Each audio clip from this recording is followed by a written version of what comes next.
Assalamualaikum warahmatullahi wabarakatuh. Berjumpa lagi dalam mata kuliah Bahasa Indonesia. Pada hari ini saya akan memberikan pembahasan soal untuk kuis yang sudah dikerjakan oleh mahasiswa.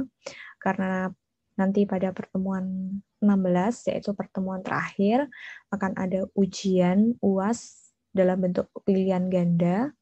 Maka dari itu, saya memberikan pembahasan soal supaya nanti mahasiswa bisa mengerjakan apabila ada soal yang mirip atau soal yang sama.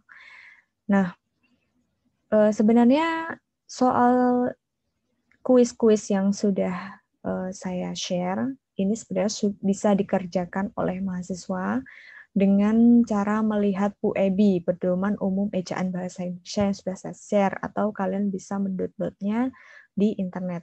Namun, banyak mahasiswa yang mungkin malas ya, sehingga tidak mau berusaha untuk mengerjakannya dengan sungguh-sungguh, sehingga hasil kuisnya kemarin kurang maksimal. Nah, berikut ini saya akan memberikan pembahasan, jadi saya harap untuk ujian akhir semester nanti semua bisa mendapatkan hasil yang maksimal. Yang pertama, saya akan memberikan pembahasan untuk kuis PUEBI 1. Kuis PUEBI 1 ini terdiri atas soal-soal mengenai penggunaan huruf kapital, huruf miring, huruf tebal, dan juga partikel. Langsung saja pada soal yang pertama, manakah penulisan partikel yang benar? Jadi partikel itu ada partikel kah, partikel lah, dan ada partikel per. Partikel per biasanya bermakna demi, ya, demi atau tiap, atau juga bisa dalam bentuk pecahan ya, seperti opsi yang A dan B. Nah, opsi yang A dan B di sini harusnya partikel per ini harusnya bersambung dengan kata yang mengikuti, tidak diberi tanda hubung dan juga tidak diberi spasi. Jadi harusnya adalah digabung. Nah, kemudian antara opsi C dan D, partikel kah dan partikel lah yang betul berdasarkan PUEBI itu harusnya digabung dengan kata sebelumnya, ya, kata yang mengikuti. Jadi harusnya jawabannya adalah yang D. Ya. Selanjutnya, manakah penggunaan huruf kapital yang benar? Penggunaan huruf kapital itu digunakan untuk nama geografis ya, dan nama geografisnya itu satu kesatuan. Jadi misalnya opsi yang C ya, Kabupaten Malang. Ini Malangnya sudah pasti betul, cuman kabupatennya ini harusnya juga ikut kapital. Nah, maka penulisan yang benar adalah yang B ya, Kecamatan Ngronggo.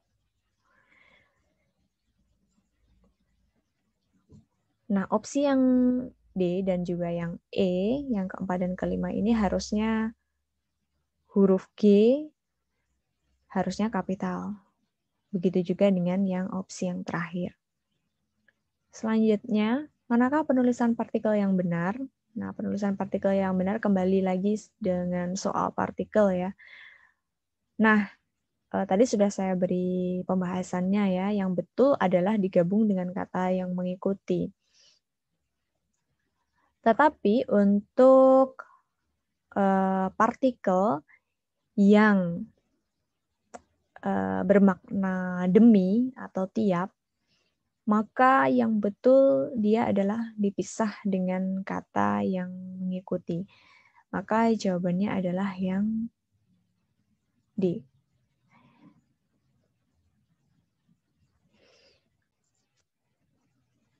Selanjutnya, manakah penggunaan huruf kapital yang benar? Nah, huruf kapital yang benar untuk penulisan suku, kemudian tahun, hari, dan bulan. Yang kapital itu ya nama bulannya saja, nama harinya saja. Nah, mana yang betul? Yang A ini salah ya, karena B-nya harusnya kecil. Yang opsi yang kedua, boleh ya, betul. Yang C, tahun Hijriyah, hanya harusnya kapital. Yang keempat, suku asmat di sini asmatnya huruf A pada kata asmat harusnya kapital. Dan yang terakhir, penulisan suku S-nya ini kecil. Ya, jadi jawabannya adalah yang B. Lanjut, manakah penulisan partikel yang benar? Jadi ini kembali lagi ke partikel ya. Partikel itu ada partikel lah, tah, per, dan pun. Nah, untuk penulisan partikel pun harusnya ditulis terpisah dengan kata yang mengikuti, kecuali kata-kata tertentu seperti walaupun, meskipun, bagaimanapun, itu harusnya digabung. Tetapi untuk yang lainnya, partikel pun itu dipisah. Maka yang betul jawabannya adalah yang A, ya. Karena yang di sini lah harusnya digabung. Yang terakhir ini juga harusnya digabung. Soal selanjutnya, manakah penulisan nama gelar yang benar? Nah, ini sangat perlu ya kalian memahami karena ini digunakan baik itu dalam penulisan makalah, artikel, dan seterusnya ya. Dan juga penulisan skripsi nantinya. Jadi jangan sampai salah dalam menuliskan gelar untuk dosen pembimbing atau dosen penguji. Nah, perbaikannya atau jawaban yang betul adalah yang C ya. Karena di akhir setiap penulisan nama gelar harus diakhiri dengan titik. Nah, yang B ini hampir betul, hanya saja tidak ada titik di akhir, sehingga kurang tepat. Soal selanjutnya, manakah penggunaan huruf miring yang benar? Nah, huruf miring yang benar itu digunakan untuk penulisan nama ilmiah ya. Nah, nama ilmiah yang betul adalah yang B. Ya, jadi kalau berdasarkan PUEB di situ hanya huruf awal saja ya untuk penulisan nama ilmiah, itu untuk huruf awal saja yang kapital. Selanjutnya, manakah penggunaan huruf tebal yang benar? Jadi huruf tebal itu fungsinya adalah untuk mempertegas bagian-bagian unsur kata atau huruf yang fungsinya ya untuk ditegaskan ya, dan itu sudah dimiringkan. Maka jawabannya adalah yang antara A dan B. Nah, ini kan fungsinya adalah menegaskan ya bahwa gabungan huruf au pada kata autodidak. Jadi yang ditebalkan itu cukup yang au-nya saja. Nah, kalau yang A ini kan yang ditebalkan semua ya, semua pantai, padahal yang dimaksud adalah huruf I saja. Maka jawaban yang betul adalah yang opsi B.